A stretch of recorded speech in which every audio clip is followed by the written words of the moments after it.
Biblias, hermanos. 1 de Corintios, capítulo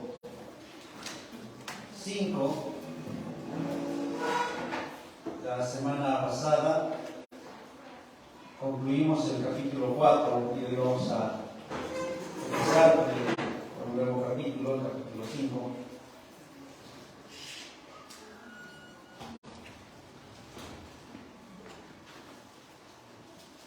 Y veíamos la situación de esta iglesia que estaba en Corinto. Ya hace semanas habíamos visto todos los problemas que tenía esta iglesia. Y la semana pasada se concluyó uno de esos problemas que Pablo estaba tratando, que era la división. Y hoy vamos a empezar con otro tema que también era un problema muy grande aquí en la iglesia. Este tema que vamos a tratar esta tarde puede ser tal vez un tema incómodo para algunos al escucharlo, pero es lo que la palabra de Dios está diciendo.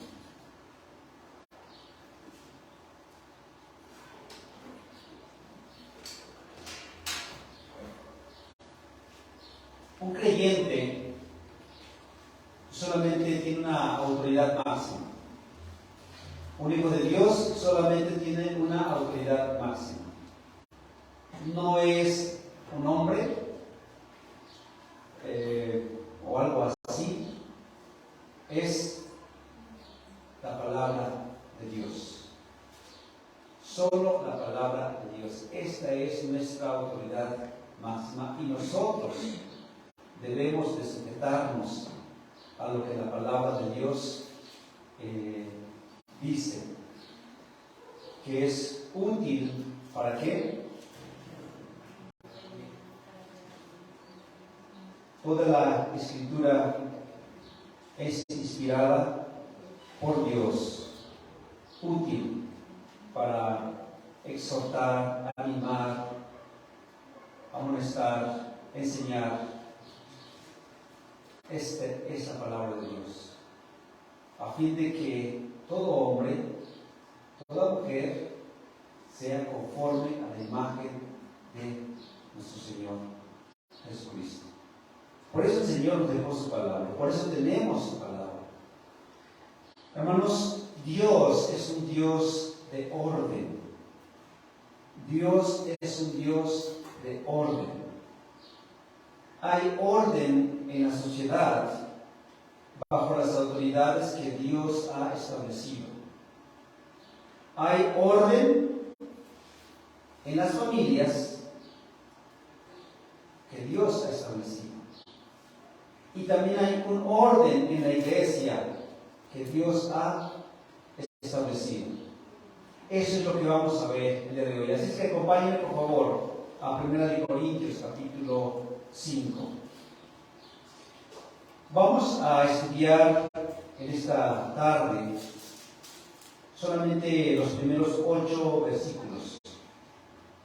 1 Corintios, capítulo 5, versículos del 1 al 8. Dice: de cierto se oye que hay entre vosotros fornicación, y tal fornicación cual ni aún se nombra entre los gentiles, tanto que alguno tiene la mujer de su padre. Y vosotros estáis envanecidos. ¿No debierais más bien haberos lamentado para que fuese quitado de en medio de vosotros el que cometió tal acción? Ciertamente yo, como ausente en cuerpo, pero presente en espíritu, ya como presente he juzgado a que tal cosa ha hecho. En el nombre de nuestro Señor Jesucristo, reunidos vosotros y mi espíritu, con el poder de nuestro Señor Jesucristo, el tal sea entregado a Satanás para destrucción de la carne, a fin de que el espíritu sea salvo en el día del Señor Jesús. No es buena vuestra jactancia. ¿No sabéis que un poco de levadura leuda toda la masa? Limpiaos pues de la vieja levadura para que seáis nueva masa, sin levadura como sois, porque vuestra Pascua, que es Cristo, ya fue sacrificada por vosotros. Así que celebremos la fiesta, no con la vieja levadura, ni con la levadura de malicia y de maldad, sino con panes sin levadura, de sinceridad y de verdad. Vamos a orar.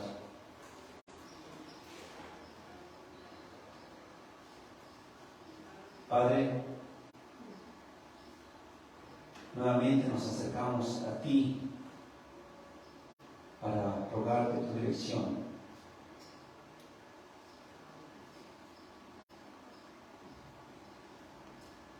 Padre, queremos rogarte en esta tarde que tú nos guíes en este tiempo.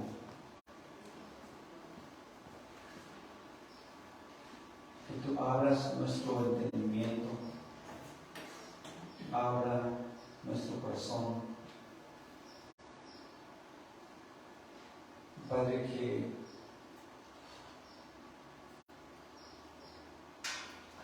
podamos ser edificados con tu palabra. Padre, es necesario que tu palabra sea oída. Es necesario que tu palabra sea escuchada. Y Padre, como simplemente un siervo, aquí estoy, pero la obra, el crecimiento, lo das tú, Padre. Así es que ruego que obres conforme a tu Santo Espíritu, a tu voluntad, en cada uno de los que estamos aquí, y que podamos salir edificados, alimentados con tu palabra, Padre, conforme a tu voluntad. Guíanos, oh Dios, te lo pedimos en el nombre de Jesús. Amén. Bien, hermanos, pues ustedes ya han escuchado, han leído esto, lo acabamos de leer y parece fuerte. En una primera lectura, la que hicimos ahora, puedo estar seguro que ustedes ya están pensando en este tema, algo fuerte. Antes de continuar, me gustaría dejar muy claro lo siguiente. Dios es santo. Dios es 3 veces santo. Hay una hueste de seres celestiales que alaban a Dios día y noche, diciendo: Santo, Santo, Santo. Santo eres Dios. Entonces, hermanos, Dios es santo. Santo en el sentido que está apartado de todo pecado. Santo en el sentido de que no tiene nada que ver con el pecado. Y santo en el sentido de que eres puro, sin mancha. Eres nuestro Dios, santo, alejado del pecado, apartado del pecado. Y si eres santo, hermanos, desea que su iglesia sea también santa. Sed santos, dice el Señor, porque yo soy santo. De la misma manera como Él es santo, pide a su iglesia que sea santa. Entonces, Pablo escribe, ya ha tratado el problema de la división, y lo trató en los capítulos 1, 2, 3 y 4. Ahora va a tomar otro problema, que es el de una inmoralidad que se había permitido dentro de la iglesia de Corinto. La comunidad, el lugar, la ciudad de Corinto, ya lo hemos dicho, había, en un sentido, en la actualidad, hoteles en cada esquina. Había muchos marineros que se quedaban allí porque era una zona donde llegaban los barcos. Y muchos se tenían que quedar ahí de todo el mundo. Y había una vida tan desordenada en esa ciudad. Y entonces esa idea, esa cultura, esa influencia de la cultura había entrado también en esta iglesia. Y dice Pablo, versículo 1, de cierto se oye que hay entre vosotros fornicación, y tal fornicación cual ni aún se nombra entre los gentiles, tanto que alguno tiene la mujer de su padre.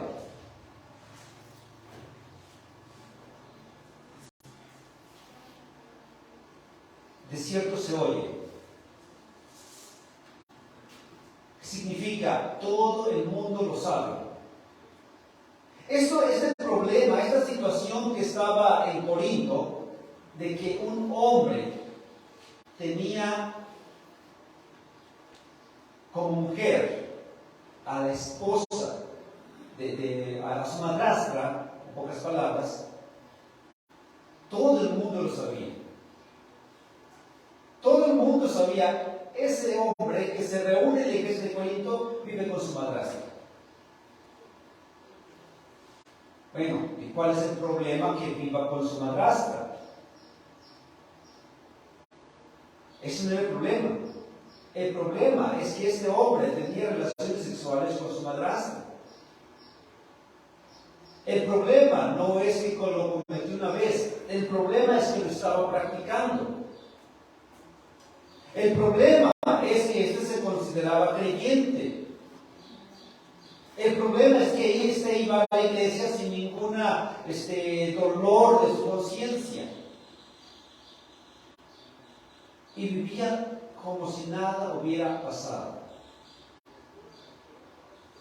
Pablo está diciendo, de cierto,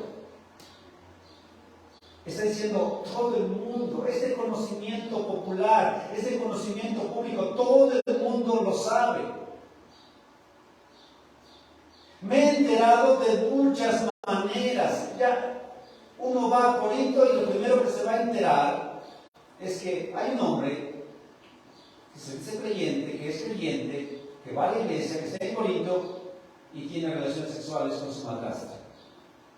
Todo el mundo lo sabía.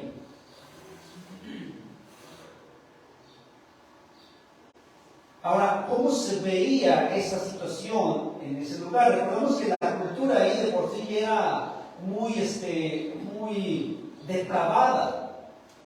Pero aún, hermanos, aún esto que estaba cometiendo esta persona estaba muy mal.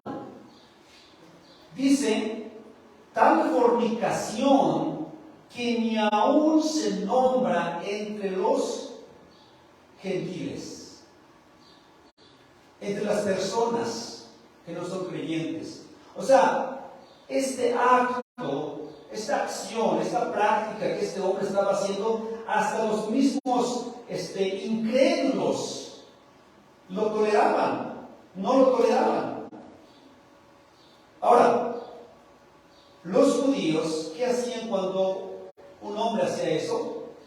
Cuando un hombre se metía con su madrastra, lo apedreaban y lo mataban. En el mundo romano también estaba prohibido había leyes que prohibían esto. Entonces, la gente lo veía mal también. Y no solamente se veía mal, sino que eso estaba prohibido. Pero la iglesia había cobijado a este hombre.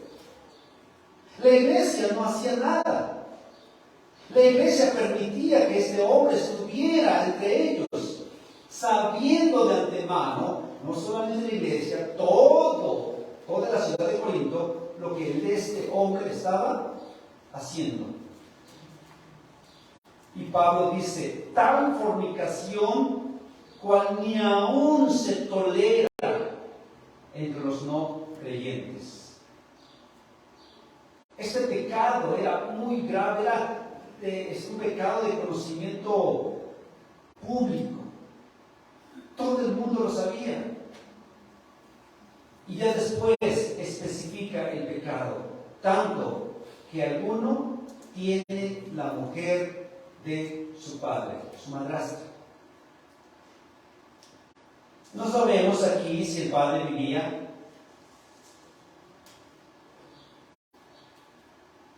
No sabemos si por lo que hizo su hijo se separó de esta mujer.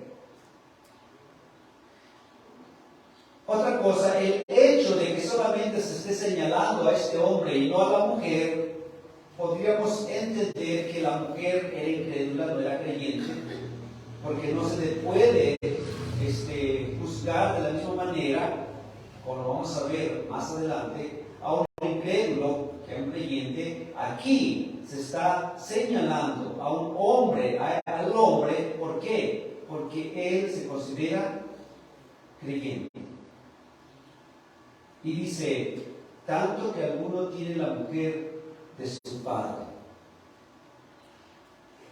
Está teniendo relaciones sexuales con su madrastra. Ese era el pecado. Hermanos, y algo interesante aquí, fíjense que Pablo no solamente se limita a decir, he escuchado que hay un pecador, he escuchado de un hombre que vive en pecado. No. Fíjense lo que Pablo está haciendo. Uno, está identificando el tipo de pecado, fornicación. Algunas traducciones lo traducen como prostitución. Después, señala la gravedad del pecado, que ni aún se nombra, se tolera entre los gentiles. Y tres, Pablo está describiendo el pecado, tanto que alguno tiene la mujer de su padre, tanto que alguno tiene relaciones sexuales con su madrastra. Pablo está haciendo esto. Lo que podemos aprender, hermanos, es que en cuanto al pecado dentro de la iglesia, de una persona que vive en pecado, que no se arrepiente y que sigue viviendo en pecado, es necesario señalar estas tres cosas. Pablo lo está haciendo aquí. El tipo de pecado, fornicación, la gravedad y la descripción. Es preciso. Si todo el mundo lo sabe, ¿por qué se tiene que esconder aquí en la iglesia? Se tiene que decir. ¿Cuál era la actitud de los corintios ante esto? La gente de afuera no lo toleraba, la gente de afuera lo veía mal. ¿Cómo es posible que este hombre esté viviendo con la mujer de su papá? Y la gente no lo toleraba. Los romanos, toda la gente que vivía ahí en Corinto no lo toleraba. Imagínense, si de por sí la gente estaba corrompida, vivía de manera desordenada, y esto que estaba haciendo esta persona, ellos lo veían de manera grave. ¿Y cuál es la actitud de la iglesia? ¿Cuál es la actitud de los hermanos? Versículo 2, pero vosotros estáis envanecidos, inflados, orgullosos. ¿Qué es lo que había provocado la división en Corinto? El orgullo, el cual Pablo trató en los primeros 4 capítulos. Pero este orgullo que había provocado, no solo había provocado división, sino también había provocado en ellos indiferencia y negligencia en la aplicación de la disciplina en la iglesia.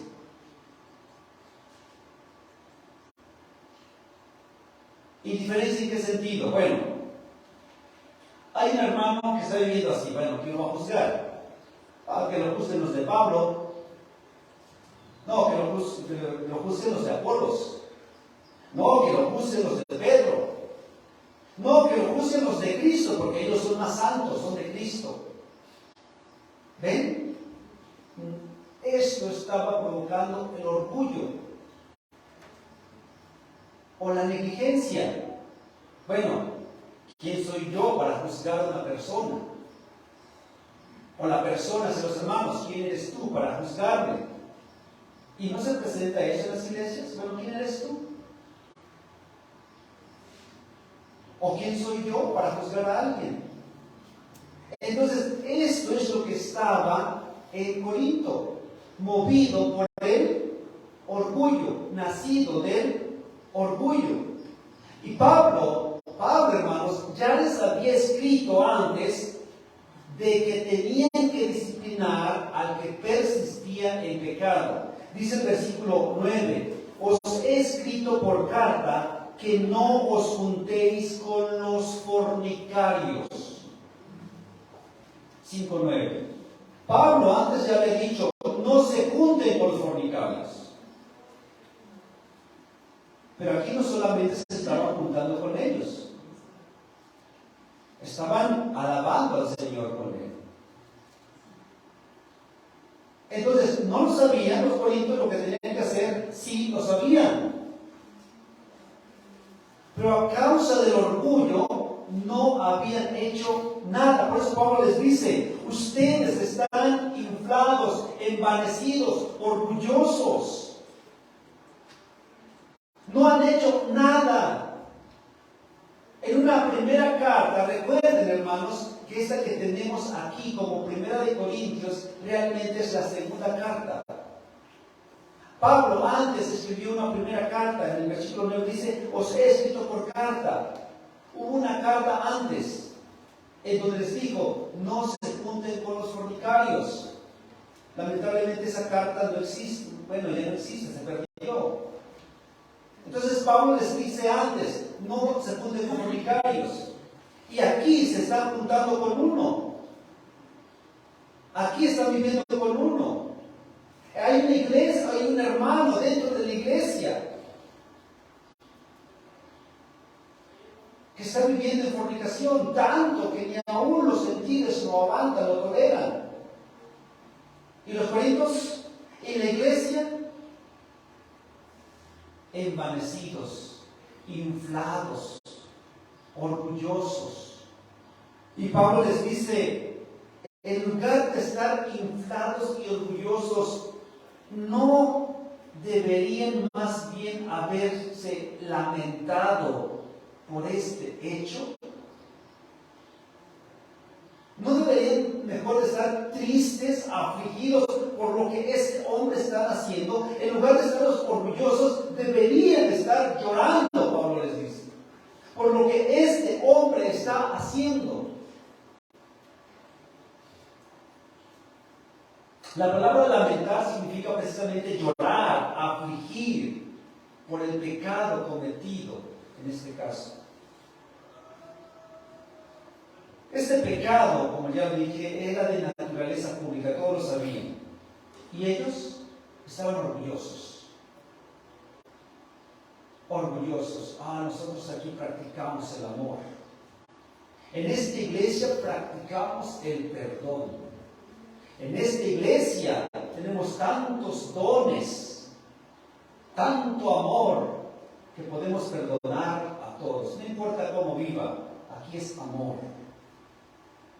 Pablo dice, deberían estar llorando por este pecado cometido por este hombre, para que fuese quitado de en medio de ustedes el que cometió tal acción. Hermanos, ante un pecado así, hermanos, es necesario acciones como Pablo lo está haciendo, acciones fuertes. Fuertes. No es agradable, ¿verdad? Uno podría decir, ¿cómo?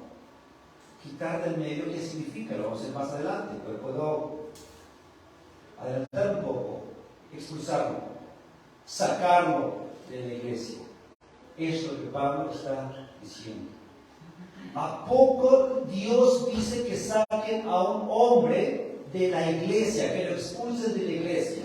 ¿A poco es lo que la Biblia está diciendo? Sí, es lo que la Biblia está diciendo aquí. ¿Por qué? Por eso quise empezar así. Dios es santo, hermanos, y quiere una iglesia santa también. Y dice, ante eso, en lugar de estar envanecidos, deberían estar llorando, porque este hombre no se arrepiente y cómo está viviendo, lamentándose, afligidos por el pecado de este hombre, para que fuese quitado del medio.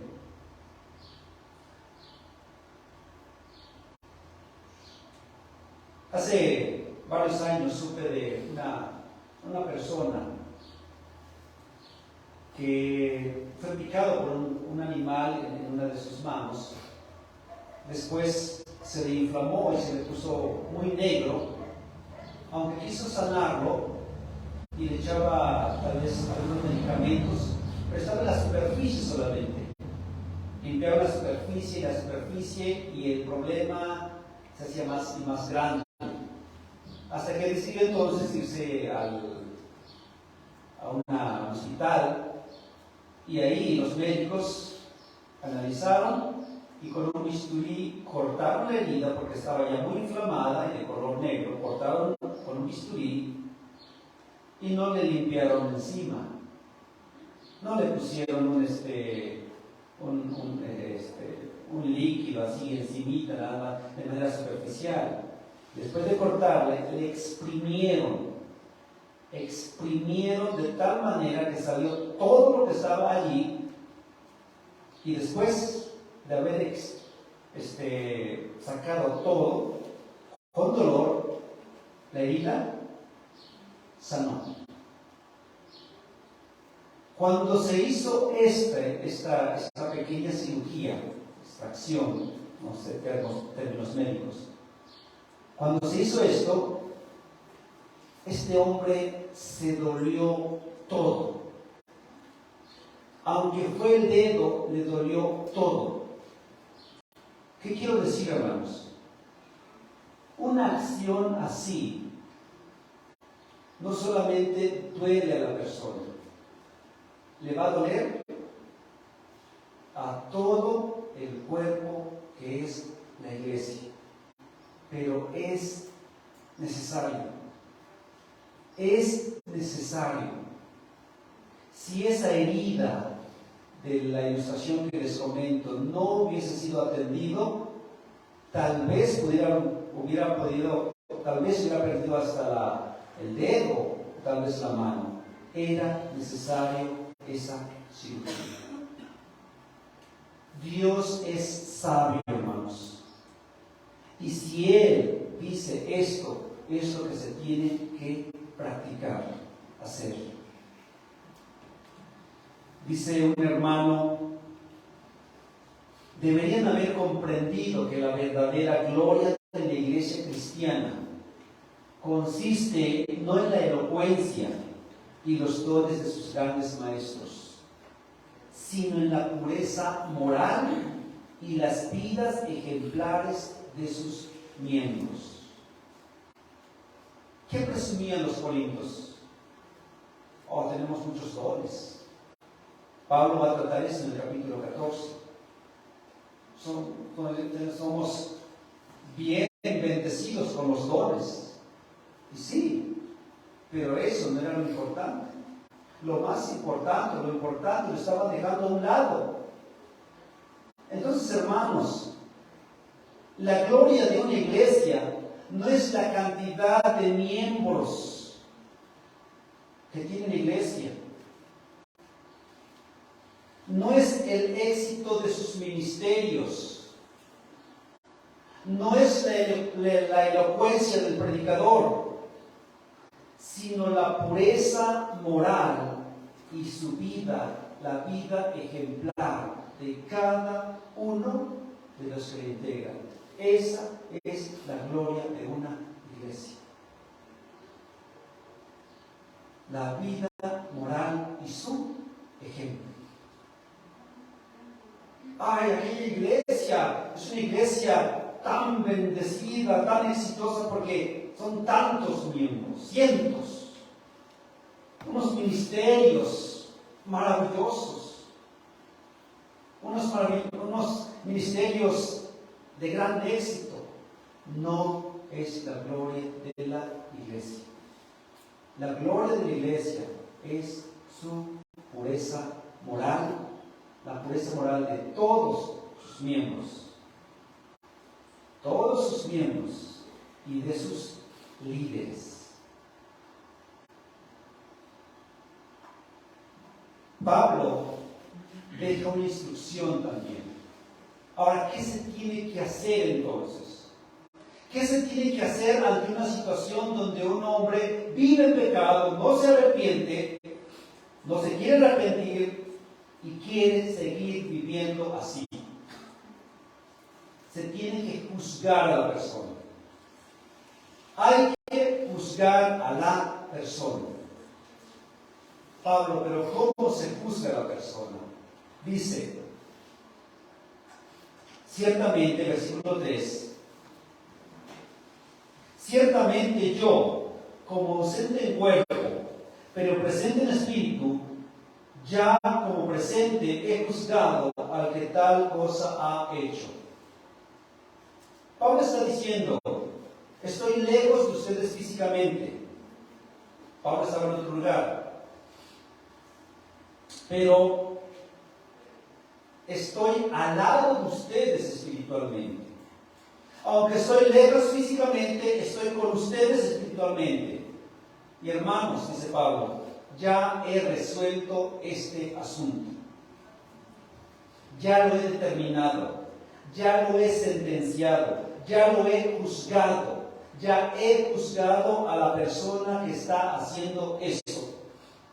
Y dice, versículo 4, en el nombre de nuestro Señor Jesucristo, fíjense, ¿cómo tiene que ser juzgar a la persona? 1, con la asistencia del Hijo, de nuestro Señor. En el nombre de nuestro Señor Jesucristo. Mateo 18:19 nos dice que donde 2 o 3 estén reunidos en su nombre, allí está en medio de ellos, o de nosotros. Entonces, está el Hijo, en el nombre de nuestro Señor Jesucristo. Está la asamblea de hermanos, reunidos vosotros y mi espíritu. Reunidos vosotros, todos los hermanos. La palabra reunidos es interesante. Tiene la idea de conducir juntos, en un mismo sentir, con un mismo propósito, unidos firmemente. Entonces, está el Hijo, está la iglesia, Y otra vez menciona, con el poder de nuestro Señor Jesucristo, es decir, con la autoridad del Hijo. No solamente está presente nuestro Señor, sino que está dando autorización para que se proceda de tal manera. ¿Y qué dice al final? Dice, el tal, versículo 5, sea entregado a Satanás para destrucción de la carne. ¿Qué se tiene que hacer con un hombre que vive en pecado, que no se quiere arrepentir, que sigue viviendo así, que se le ha dicho una y otra vez, debes de cambiar, eso no es una vida en Cristo, estás deshonrando el nombre de Cristo, debes de arrepentirte, y no se arrepiente? ¿Qué se tiene que hacer? Dice, está el Hijo, está la iglesia, está la autoridad del Hijo, cederlo a Satanás, entregado a Satanás. ¿Qué significa esta frase? Que el diablo va a venir y lo va a destrozar. ¿Qué significa esto? Hay muchas discusiones en cuanto a esta expresión, entregarlo a Satanás. Pero la mayoría está de acuerdo que esto no significa otra cosa que expulsarlo de la iglesia. Expúlsenlo de la iglesia. Que no tenga ya el cobijo de la iglesia. Que no tenga ya la protección de la iglesia. Afuera, donde reina Satanás sin la protección de la iglesia. Eso significa la expresión sea entregado a Satanás. ¿Para qué? Para destrucción de la carne. ¿Qué significa otra vez esta expresión? Destrucción de la carne. Dice otro hermano en este punto, además de la excomunión, que es la expulsión, Dios permite que Satanás ataque y gradualmente debilite el cuerpo físico del hombre, como sucedió con Job. Pablo no habla de una muerte súbita, como en el caso de Ananías y Zafira, ¿recuerdan? Ahí que vendieron una heredad, lo pusieron al pie de los apóstoles y dijeron, lo medimos en tanto, pero estaban robando, habían quitado una parte del dinero, y Pedro le dijo, ¿por qué mientes al Espíritu Santo? ¿Por qué mientes? Pedro, Dios no estaba enojado porque habían quitado una parte de la venta, no, sino porque estaban mintiendo. Era de ellos y lo podían usar como ellos quisieran. El problema es que estaban mintiendo. Dijeron, lo vendimos en tanto, cuando no era cierto. Entonces Pedro le dice, ¿por qué mientes a Dios? ¿Por qué mientes al Espíritu Santo? Y al instante murieron. Lo mismo pasó con Ananías y lo mismo sucedió con Zafira. Murieron al instante. Aquí no está sucediendo eso, sino a un lento proceso de decaimiento físico. Durante este proceso, sigue el hermano diciendo, el pecador recibe todo el tiempo que necesita para meditar y arrepentirse. ¿Qué significa entonces ser entregado a Satanás para la destrucción de la carne? Podríamos entenderlo en ese sentido. El hermano, la persona que vive en pecado, que vive desordenadamente, se le habló una y otra vez y no quiere arrepentirse, expúlselo de la iglesia. ¿Cómo? Reunidos todos, Dios está presente, Dios está autorizando, sáquenlo. No es bienvenido. Eso es entregarlo a Satanás. ¿Y qué le va a pasar a la persona? Si es en verdad creyente, va a empezar a enfermarse. va a empezar a enfermarse, va a empezar a sentirse mal, poco a poco. Ese es el tiempo para meditar y que pueda arrepentirse. ¿Y qué pasa si se arrepiente? La iglesia debe abrirle los brazos y es bienvenido. Pero pues no solamente el arrepentimiento indica un cambio de actitud, de vida, de comportamiento. Ese es arrepentimiento. Un hermano nos comentaba, hace muchos años vino este hermano, Alexander Scout, algunos lo recordarán. Él nos comentaba de un suceso que pasó ahí en la iglesia donde ellos se reúnen. Un hermano vivía de una manera desordenada, se habló una, otra y otra, no entendió, no quiso arrepentirse y fue expulsado. Después de una semana empezó a hablarle por teléfono a los demás hermanos. Oye, está pasando esto, mira, quiero platicar contigo, podemos ir y acá. Pues no, hermano, te amamos, pero no. Tú estás expulsado, no podemos. Y lo intentó con varios hermanos y los hermanos le hicieron lo mismo. Lo siento, hermano, no puedo, estás expulsado.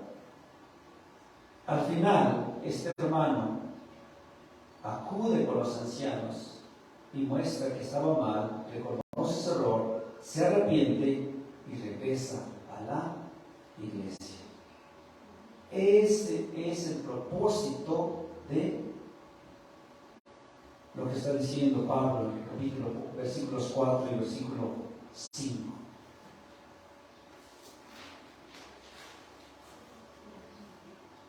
Pero ¿qué pasa si sigues sin arrepentirse?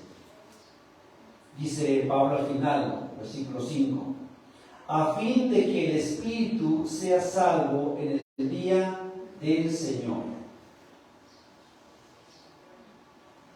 Si muere, pero es un creyente en verdad, va a ser salvo. ¿Puede suceder eso? Es lo que la Biblia está diciendo. Pero ¿cómo termina, no? Una persona entonces un creyente puede vivir de tal manera, aunque es verdaderamente creyente, parece ser que sí. Pero la iglesia debe de tomar cartas en el asunto, de señalar el pecado, y si no se arrepiente, no eres bienvenido. Entregarlo a Satanás para la destrucción de la carne. Si en ese proceso se arrepiente, la iglesia debe darle la bienvenida completamente. Dice otro hermano aquí, la destrucción de la carne tiene el fin de restaurar el espíritu del hombre antes de que muera. El don de la salvación depende del arrepentimiento, el cual solo ocurre en esta vida, no en la otra. La Escritura enseña claramente que el arrepentimiento debe ocurrir en esta vida, no en el infierno. La muerte física irrevocablemente cierra la puerta para una segunda oportunidad de arrepentimiento y salvación. Hermanos, no es muy agradable estar diciendo esto desde aquí, pero es lo que la palabra de Dios está diciendo. No hay una segunda oportunidad como algunas religiones lo enseñan. No hay un lugar allí donde vas a sufrir un momento y después de haber sufrido tanto tiempo ya, pásale al paraíso. No hay. El único momento, el único lugar donde existe la oportunidad de arrepentirse y ser salvos es aquí, en la tierra. Ya después de esto, no habrá oportunidad. Si la persona no ha creído en Cristo, la Biblia dice exactamente, la ira de Dios está sobre él. Todo aquel que no ha creído, la ira de Dios está sobre él. No hay una segunda oportunidad. Si una persona no se ha arrepentido, no ha creído en Cristo, no ha puesto su fe en Cristo, no ha dejado atrás sus pecados, su destino es un lugar de tormento. Y estando allí, aunque se arrepintiera, no hay una segunda oportunidad. Por eso, si alguno no ha creído en Cristo, debe arrepentirse ahora. Hoy es el momento, en este lugar, en este mundo, hoy es el momento, no después, porque después no habrá más oportunidades. Platicaba con un familiar y hablábamos acerca de esto. Y decía, bueno, si tengo la oportunidad, en el último instante me arrepiento y Dios me salva. Hermanos, Dios puede hacer eso. En el último segundo, si uno se arrepiente, Dios puede salvar a un pecador. Pero ¿quién te garantiza que tendrás un último segundo para arrepentirte? ¿Quién te garantiza que vas a tener la oportunidad en tu último suspiro de arrepentirte? ¿No será mejor, no será más sabio, más prudente cuando estamos vivos, fuertes, conscientes, con todos nuestros sentidos, arrepentirnos y aceptar al Señor como nuestro Salvador, como nuestro Señor? ¿No es más sabio en este momento que estamos vivos, bien, con cierta salud, de acercarnos a nuestro Señor y decirle: Señor, he pecado contra el cielo y contra ti, perdóname? ¿No es más prudente? ¿Por qué esperarse hasta el último segundo de tu vida? Después de esto, no hay más oportunidad. Pablo continúa, ya para ir concluyendo: no es buena vuestra jactancia. Y otra vez aquí está mencionando el orgullo político. Otra vez su orgullo político. ¿No sabéis que un poco de levadura leuda toda la masa? Ahora, Pablo les está señalando esto. Es necesario que se juzgue al pecador. Es necesario. Y ustedes están orgullosos, otra vez, versículo 6. Y les habla de un hecho muy conocido. Gran parte de la iglesia de Corinto eran judíos. Y estaban acostumbrados a hacer pan. Y todo el mundo sabe acerca de la levadura. Todos sabemos que es levadura, ¿no? Para hacer el pan. ¿Qué ocasiona la levadura? Fermenta y se leuda. Y Pablo les dice: ese conocimiento, todos lo saben. ¿Por qué ustedes han permitido esto? ¿No saben que un poquito de levadura leuda toda la masa? Para las hermanas que les gusta cocinar, todos lo saben. ¿Qué pasa si ustedes tienen sus frijolitos ahí en la estufa, ya fríos, y cocinan al lado otro guisado? ¿Qué le va a pasar a los frijoles? ¿Alguien no lo sabe? Bueno, si no lo saben, ya lo saben, hermanas, porque no están cocinando. No hagan eso. Se agrian. Hermano, ¿qué pasa si tienen una manzana podrida y tienen una caja de manzanas frescas y echan la manzana podrida en la fresca? Se pudre. O sea, todos lo saben. Pablo está diciendo: hermanos, ¿no saben que un poquito de levadura leuda toda la masa? Si ustedes permiten un pecado en la iglesia, en poco tiempo toda la iglesia va a estar contaminada. ¿Quién no lo sabe? Otro hermano hablaba de los vicios. El vicio muchas veces, a primera vista, es repugnante. Pero después te acostumbras. Más adelante lo toleras. Por último, lo abrazas. Pablo está diciendo y advirtiendo a la iglesia, a esta iglesia, a todas las iglesias, un poco de levadura leuda toda la masa. Y les dice, ustedes saben esto. ¿Por qué lo permiten? ¿Por qué lo están permitiendo?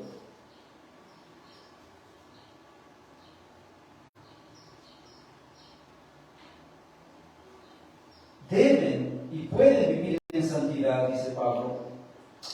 Limpiad, pues, de la vieja, versículo 7, limpiaos pues de la vieja levadura, para que seáis nueva masa, sin levadura, como sois. Pablo está hablando acerca de una costumbre judía allí. Los judíos tenían, cada año celebraban la Pascua, ¿recuerdan? Celebraban la Pascua. Entre los panes sin levadura mataban un cordero, el cordero de Pascua, el cordero pascual, se lo comían en las familias y hacían un cierto tipo de rituales durante la Pascua. Pero la preparación, hermanos, era muy meticulosa. Imaginen que ustedes son judíos y van a celebrar la Pascua. Lo primero que van a hacer es que uno de sus alimentos principales es el pan. El pan. Pero acostumbran a que el pan se esponje, entonces le echan levadura, gracias, le echan levadura. Y así por todo un año, pero el día de los panes sin levadura, ustedes van a elaborar pan sin levadura. Es el día que van a elaborar pan sin levadura. Pero si agarro mi masa, tengo mi mesa donde preparo mi pan, mi masa, y agarro la harina y voy a preparar mi masa, y allí abajo hay un poquito de levadura, ¿qué va a pasar? Se va a leudar toda mi masa.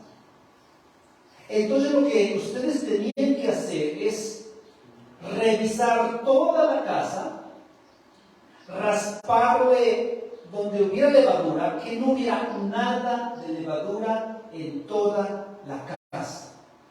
Y ya que examinaron bajo lupa bien que no haya nada de levadura, pueden hacer su masa, una nueva masa sin levadura. Pablo está trayendo eso a la mente de los de la iglesia, en gran parte judíos, y los que no son judíos estaban familiarizados con esto. Entonces les dice, limpiaos. Aquí la palabra limpiar tiene que ver con la palabra podar, cortar. Limpiaos pues de la vieja levadura, para que seáis nueva masa sin levadura como sois. Un creyente, hermanos, uno que ha creído en Cristo y es limpio, el Señor le perdonó todos sus pecados, ya es limpio. Porque nuestra Pascua, dice Pablo, que es Cristo, ya fue sacrificada por nosotros. Cristo murió por nosotros, por nuestros pecados. Él pagó nuestra deuda. Él es el Cordero que quita el pecado del mundo. Y ya que Cristo pagó nuestros pecados y Dios nos perdonó, podemos vivir en santidad. Podemos vivir en santidad. En este caso, la levadura, dice Pablo, la levadura, dice versículo 8, así que celebremos la fiesta, no con la vieja levadura. ¿Cuál es la vieja levadura? De malicia y de maldad, sino con panes sin levadura, de sinceridad y de verdad. Así es como tenemos que vivir. Así es como tenemos que vivir. Otro hermano, quiero también leer lo que escribe, dice: a todos los creyentes, Dios los ve como santos, rectos y puros en Cristo. Y ahora les dice que su estado debería corresponder con su posición. En cuanto a su posición, eran sin levadura. En cuanto a su práctica, deberían ser también sin levadura. Sus naturalezas deberían corresponderse con su nombre y su conducta con su credo. Lo que el hermano está diciendo es lo siguiente: si Dios te ha santificado posicionalmente, apartado del pecado, debemos de vivir de esa manera, como santos, sin mancha. Así es como tenemos que vivir. En el versículo 8 es interesante que no dice, así que vivamos la fiesta en santidad, sino, ¿cómo dice? Sino de sinceridad. ¿Por qué Pablo no utiliza la palabra santidad? Así que vivamos en santidad, sino de sinceridad. La palabra sinceridad aquí, hermanos, significa pureza de mente. Miren, uno puede vivir así y caminar así todo el tiempo. ¿Saben a qué me refiero, no? Podemos estar así todo el tiempo y que la gente nos vea y así estar así todo el tiempo y que la gente diga, esa persona, qué santa es, mira. Se llama religiosidad. Pero lo que Pablo está diciendo aquí, vivamos la fiesta, no con la vieja levadura, ni con la levadura de malicia y de maldad, sino con panes y levadura de sinceridad, pureza de mente.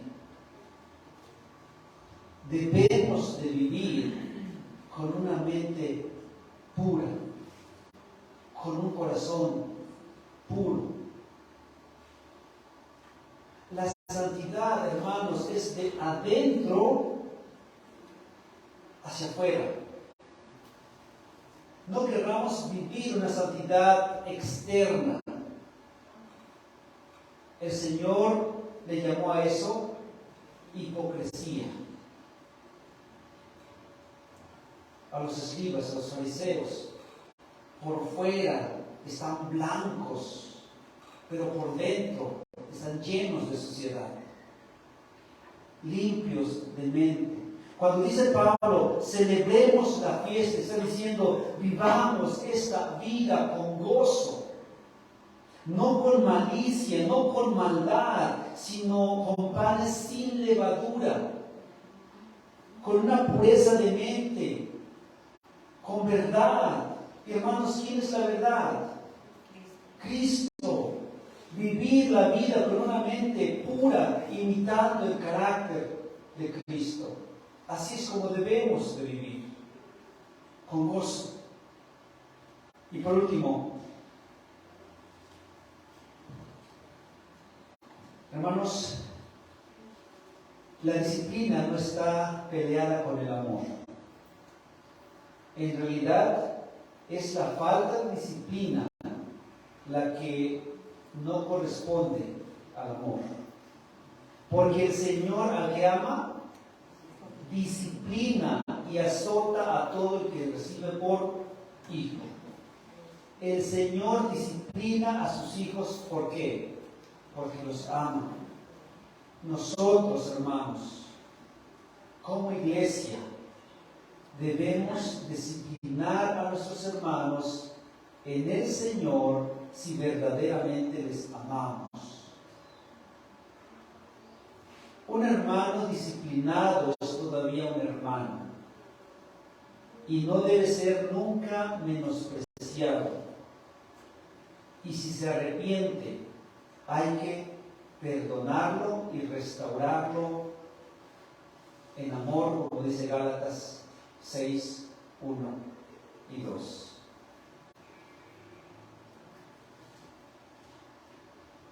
¿Qué podemos aprender, hermanos? Uno, que Dios no tolera el pecado. Dios no va a permitir el pecado.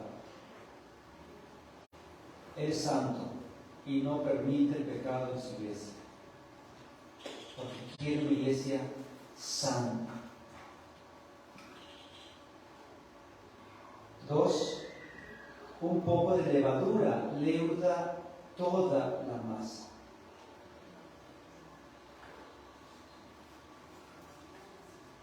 Y esta frase, hermanos, que les dije hace un momento, debe quedar firmemente guardada en sus corazones.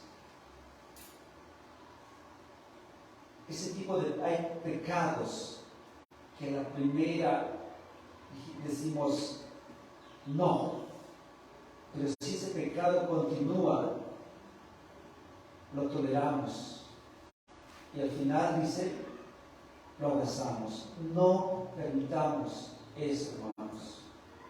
Un poco de levadura leuda toda la masa. 3, vivamos la vida con una mente pura y conforme a Cristo.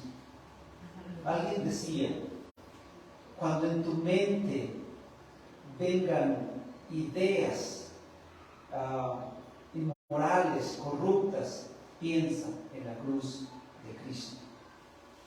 Piensa en la cruz de Cristo. Y por último, y esto es para aquellos que no están seguros si son salvos o aún no han creído en Cristo como su Señor y Salvador, el arrepentimiento es ahora, en esta vida. Después no habrá oportunidad. Ahora no sabemos si va a haber un mañana para cada uno de nosotros. No sabemos ni estamos seguros qué va a suceder al rato.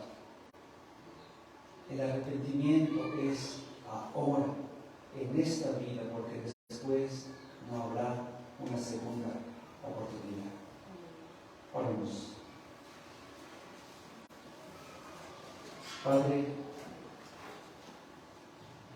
gracias otra vez por tu palabra. Nos recuerda lo importante que es guardar tu iglesia. Padre,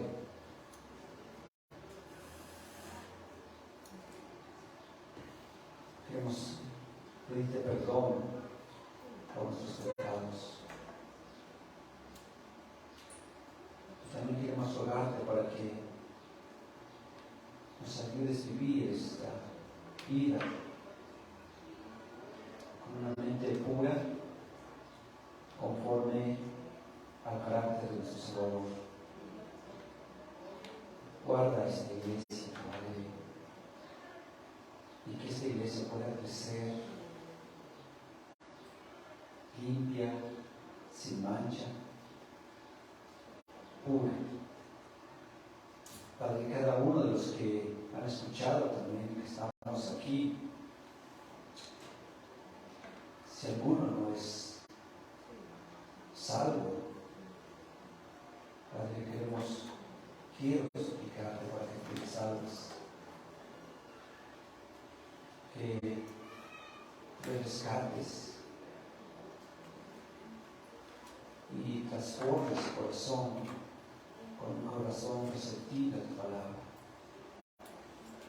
tú transformes su corazón de las tinieblas a tu luz admirable, y de los ídolos al único Dios verdadero. Padre, nos ponemos en tus benditas manos, que tú obres conforme a tu voluntad. En el nombre de Jesús oramos. Amén. Dios les bendiga.